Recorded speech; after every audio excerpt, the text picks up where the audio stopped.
Hello दोस्तों, नमस्ते, प्रणाम। आई आप लोगों के बीच में बहुत सुंदर प्यारा एक गारी गीत गाने जा रही हूँ। बस टरेनिया से उतरे अगुआ के दीदी, बस टरेनिया से उतरे समधी के दीदी, अब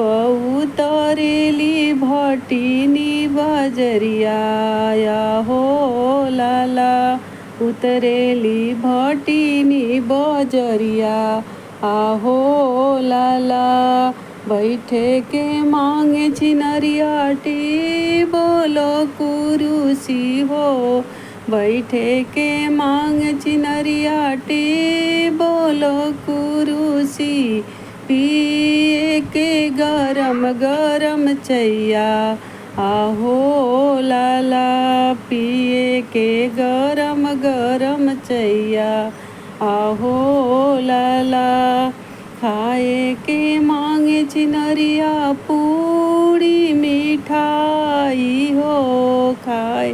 के मांगे छिनरिया पूरी मिठाई, पिए के मांगे ठंडा पानी आहो लाला, पिए के मांगे ठंडा पानी आहो लाला, सोवे के मांगे चिनरिया तो तकिया हो, सोवे के मांगे चिनरिया तो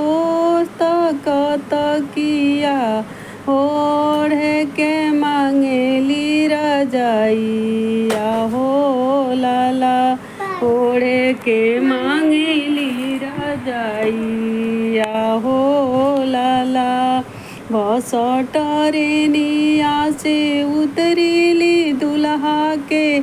दीदी, बस टरेनिया से उतरीली भसुर के दीदी, उतरेली